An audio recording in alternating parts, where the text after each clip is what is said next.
कैसे हैं आप सब। मैं हूँ रश्मि और आप सबका वेलकम है आपके अपने चैनल द फाइनेंस गुरु में, जहाँ पर हम फाइनेंस से रिलेटेड टॉपिक्स को अंडरस्टैंड करते हैं बहुत ही इजी वे में।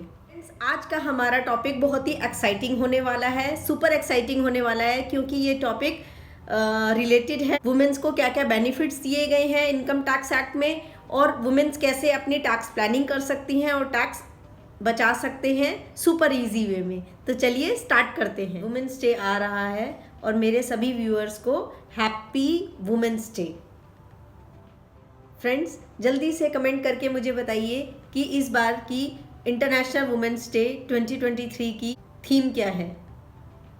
जल्दी से कमेंट करके आप लोग मुझे बताइए। चलिए, इस वीडियो में हम बात करेंगे इनकम टैक्स एक्ट में हम किस तरीके से अपना टैक्स बचा सकते हैं फॉर द फाइनेंशियल ईयर 22-23, जो कि अभी खत्म होगा एज ऑफ 31 मार्च 2023 को, और जिसकी हम इनकम टैक्स रिटर्न फाइल करने वाले हैं in coming months. So friends, income tax act ने स्लैब्स को 3 कैटेगरीज में मेजरली डिवाइड किया है। फर्स्ट इज, अगर आप इंडिविजुअल हैं below the age of 60 years, अगर आप इंडिविजुअल्स हैं above the age of 60 years but below the age of 80 years, and thirdly in case आप एक इंडिविजुअल हैं above the age of 80 years. तो अब हम सबसे पहले बात करेंगे कि अगर आप इंडिविजुअल हैं below the age of 60 years, up to 2.5 lakh तक इनकम में नील टैक्स देना पड़ेगा। अगर आप फाइनेंशियल ईयर 22-23 के लिए 2.5 लाख तक आपकी इनकम है, सालाना इनकम 2.5 लाख तक की है, तो आपको टैक्स देने की आवश्यकता नहीं है। अगले 2.5 लाख से 5 लाख पे आपको 5% का टैक्स देना है, जो कि आता है 12,500 रुपये। अगर आपकी इनकम 5 लाख से ऊपर है और 10 लाख तक जाती है तो टैक्स 20% की रेट पर देना पड़ेगा, प्लस 12,500 जो पहले वाली स्लैब से निकल करके आया था। अगर आपकी इनकम 10 लाख से ऊपर जाती है तो फ्रेंड्स आपको 30% का टैक्स देना पड़ेगा। तो 12,500 पहली स्लैब में से, सेकंड स्लैब में जो टैक्स निकल के आया 1 लाख, तो टोटल हो गया 1,12,500, और 10 लाख से ऊपर जाने पर 30% का टैक्स देना पड़ेगा। तो 1,12,500 प्लस जो भी आपकी इनकम 10 लाख से ऊपर जाएगी उस पर आपको 30% का टैक्स देना है। मान लीजिए मेरी इनकम 12 लाख रुपए साल की है, तो 10 लाख तक तो हो गया 1,12,500, प्लस 2 लाख जो 10 लाख से ऊपर गया उस पे है 30%, जो कि आता है 60,000। तो टोटल टैक्स मेरा बन गया 1,72,500, 1,72,500 रुपये। अब मान लीजिए कि मेरी उम्र 60 साल से ऊपर है बट 80 साल से कम है, तो जो स्लैब मैंने अभी डिस्कस की उसमें इनिशियली 2.5 लाख की जगह पर 3 लाख हो जाएगा। मतलब कि अगर आपकी इनकम साल की 3 लाख तक की है तो आपको कोई टैक्स नहीं देना पड़ेगा। नेक्स्ट स्लैब वैसे ही चलने वाली है। 3 to 5 लाख तक 5% का टैक्स है, 5 to 10 लाख तक 20% का टैक्स है, एंड 10 लाख एंड अबव पर 30% का टैक्स है। फ्रेंड्स, अगर आपकी उम्र 80 साल से ऊपर है, आप एक सुपर सीनियर सिटीजन हैं, अगर आपकी इनकम 5 लाख तक जाती है साल में तो आपको नील टैक्स पे करना है। 5 लाख से 10 लाख की इनकम पर 20% टैक्स लगेगा, और 10 लाख से ऊपर की इनकम पे आपको 30% का टैक्स लगने वाला है। फ्रेंड्स, ये slab rates old tax regime के लिए हमने अभी डिस्कस की। इसमें फ़ायदा ये होगा, अगर आप ओल्ड टैक्स रीजन में ऑप्ट करेंगे तो आपको फ़ायदा ये होगा कि अभी जो मैं आगे सेक्शन 80 की डिडक्शंस बताऊंगी आप उसका बेनिफिट अवेल कर पाएंगे। और इसके अपोजिट अगर आप न्यू टैक्स रीजन में जाएंगे तो आपको सेक्शन 80 की कोई भी किसी किस्म की डिडक्शन का फ़ायदा नहीं हो पाएगा। अब जल्दी से डिस्कस कर लेते हैं new tax regime slab rate, जो कि एप्लीकेबल है for all age group category of the individuals. Number 1 is, अगर आपकी इनकम 2.5 लाख तक है तो नील टैक्स, कोई टैक्स नहीं देना।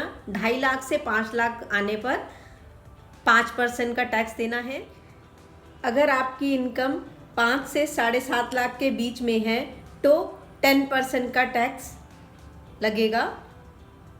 7.5 से 10 के ऊपर 15%, 10 से 12.5 लाख तक की इनकम पे 20%, 12.5 से 15 लाख तक की इनकम पे 25%, 15 लाख से ऊपर पे 30% का टैक्स लगेगा। इसके अलावा आप मानकर चलिए, चाहे आप ओल्ड टैक्स रीजन में हैं या न्यू टैक्स रीजन में, 4% का एडिशनल सेस लगने वाला है। फ्रेंड्स, एक सरचार्ज भी ऐड होता है इनकम टैक्स में।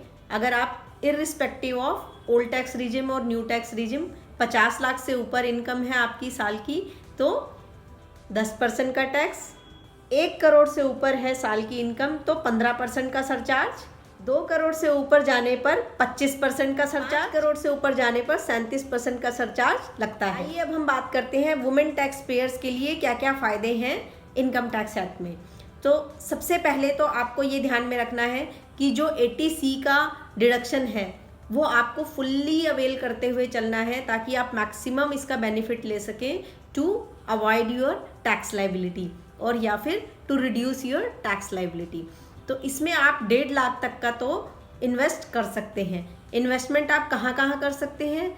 Number 1 NSC, number 2 PPF, number 3 tuition fees, number 4 Sukanya Samriddhi Yojana में, number 5 fixed deposits, repayment of housing loan, number 7 senior citizen saving schemes, number 8 life insurance premiums, number 9 contribution to provident fund and number 10 contribution to NPS।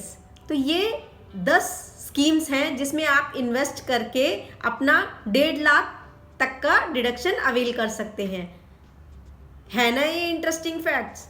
चलिए अब बात करते हैं 80CC D1B section है, जिसमें हम additionally 50,000 on account of contribution to NPS avail कर सकते हैं ओवर एंड अबाउट 1.5 लाख का डिडक्शन अंडर सेक्शन 80C। मतलब कि मैं अप टू 2 लाख तक की इन्वेस्टमेंट करके डिडक्शंस की फैसिलिटी अवेल कर सकती हूँ। चलिए नेक्स्ट सेक्शन है सेक्शन 80D, जिसमें कि हम हेल्थ इंश्योरेंस प्रीमियम की डिडक्शंस की फैसिलिटी अवेल कर सकते हैं। फ्रेंड्स, आप अप टू 25,000 तक का एडिशनल डिडक्शन ले सकते हैं सेक्शन 80D में for health insurance premium for your self, for your spouse and for your childrens. Friends, यही डिडक्शन 50,000 तक मिलेगा आपको इसी सेक्शन में अगर आप सीनियर सिटीजन हैं या फिर आप हेल्थ इंश्योरेंस प्रीमियम ले रहे हैं अपने पेरेंट्स का जो कि सीनियर सिटीजन्स हैं। इतना ही नहीं, आप अगर प्रिवेंटिव हेल्थ चेकअप भी करवाते हैं अपने पेरेंट्स का या फिर अपना, तो 5,000 का आप एडिशनल बेनिफिट उठा सकते हैं ओवर एंड अबव दिस 25,000 और 50,000 एज द केस में भी।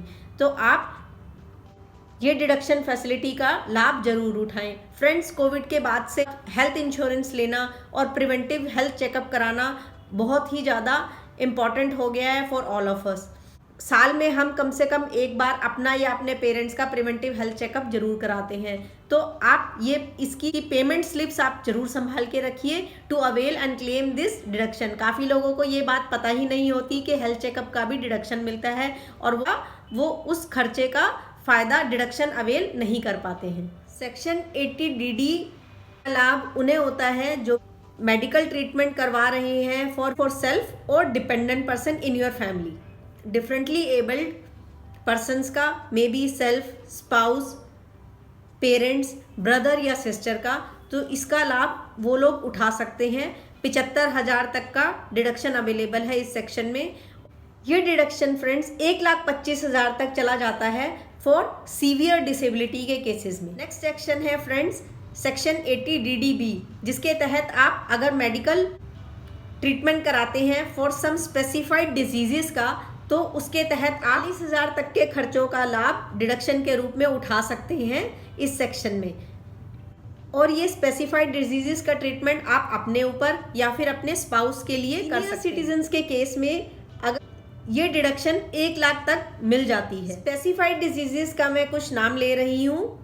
नंबर 1 न्यूरोलॉजिकल डिसऑर्डर केसेस, जिसमें Parkinson's, dementia, ataxia etcetera cover होते हैं। नंबर 2 मैलिग्नेंट कैंसर्स, जिसमें लिम्फोमा, ल्यूकेमिया, सरकोमा कवर होते हैं। नंबर 3 क्रोनिक रीनल फेलियर, जिसमें किडनी ट्रांसप्लांट और डायलिसिस कवर होते हैं। नंबर 4 लॉजिकल डिसऑर्डर्स, जिसमें thalassaemia, haemophilia, anaemia etcetera cover होते हैं।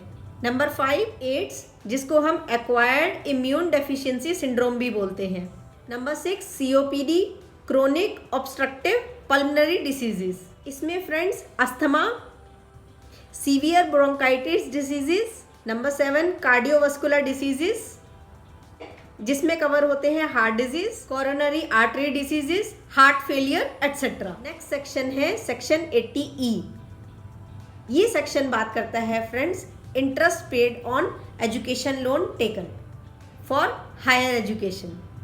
नेक्स्ट सेक्शन है फ्रेंड्स सेक्शन 80EEA, जिसमें हम 1.5 लाख तक का डिडक्शन अवेल कर सकते हैं for interest paid on housing loan. Next section है फ्रेंड्स सेक्शन 80EEB, जिसमें हम 1.5 लाख तक का डिडक्शन अवेल कर सकते हैं for interest paid on loan taken for electric vehicles. Next section है फ्रेंड्स सेक्शन 80G, जिसमें अगर आप दान पुण्य करते हैं, डोनेशंस देते हैं, तो आप रिस्पेक्टिव स्कीम्स में जा कर के उसका लाभ उठा सकते हैं। ये डोनेशंस के ऊपर डिपेंड करता है। देयर आर वेरियस स्कीम्स जो कि डोनेशन का अप टू 50% और 100% तक आपको डिडक्शन एलिजिबिलिटी क्राइटेरिया है और आप उसका लाभ उठा सकते हैं सेक्शन 80G। नेक्स्ट सेक्शन है फ्रेंड्स सेक्शन 80GG, जिसमें आप हाउस रेंट अगर पे करते हैं तो आप ये डिडक्शन का लाभ उठा सकते हैं। इसमें 3 कंडीशंस हैं, whichever is less amount ही आपको डिडक्शन के लिए अवेलेबल मिलेगा। नंबर 1 इज 5,000 पर month. Number 2 is 25% of total income, 25% of total income. Number 3 is rent amount minus 10% of the total income. इन तीनों अमाउंट में से जो भी कम अमाउंट होगा वो आपका डिडक्शन के लिए एलिजिबल अमाउंट रहेगा।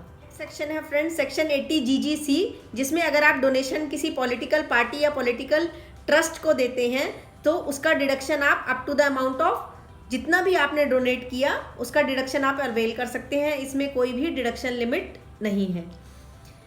Next section very important section, section 80TTA।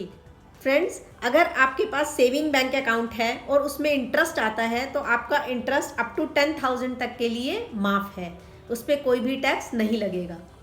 Another section is section 80TTB, interest on bank deposits received by senior citizens, जिसमें आपको 50,000 तक का डिडक्शन अवेलेबल रहेगा। अभी तक मैंने जितनी भी सेक्शन 80 की डिडक्शंस बोली, अगर आप न्यू टैक्स रिजिम ऑप्ट करते हैं तो इनमें से कोई भी डिडक्शन आपको नहीं मिलेगी। Please bear that in mind.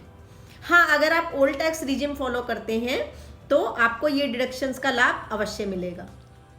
Friends, अगर आप कोई भी इनकम अर्न नहीं कर रहे हैं, आप एक हाउसवाइफ हैं, अगर आपके मन में विचार आता है कि क्या मैं इनकम टैक्स फाइल कर सकती हूँ, तो हाँ, आपको इनकम टैक्स रिटर्न ज़रूर फाइल करनी चाहिए।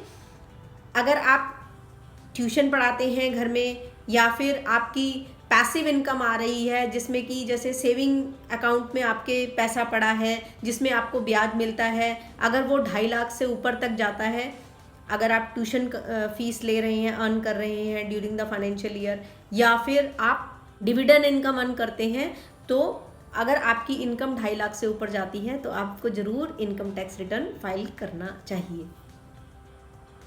आपका इनकम टैक्स रिटर्न आपको काफ़ी तरीके से फ़ायदा देगा अगर आप इनकम टैक्स रिटर्न फाइल करते हैं। इनकम टैक्स रिटर्न आपको एज अ एड्रेस प्रूफ काम आ सकता है। इनकम टैक्स रिटर्न आपका एज अ इनकम प्रूफ काम आ सकता है। इनकम टैक्स रिटर्न आपके, अगर आप क्रेडिट कार्ड के लिए अप्लाई करते हैं या बैंक अकाउंट ओपन के लिए अप्लाई करते हैं तो एक वैलिड लीगल डॉक्यूमेंट माना जाता है। एप्लीकेशन फॉर वीज़ा के वक्त आपका इनकम टैक्स रिटर्न मांगा जाता है। फ्रेंड्स, देखा आपने कितने सारे फ़ायदे हैं being a women in India under income tax act. So please जल्दी कीजिए और अपना इनकम टैक्स रिटर्न ज़रूर फाइल कीजिए और ये सारे बेनिफिट्स का फ़ायदा ज़रूर लीजिए। होप फ्रेंड्स आपको मेरा ये वीडियो पसंद आया होगा। If so please like, share, subscribe and comment my videos and subscribe my channel. Thank you so much for watching.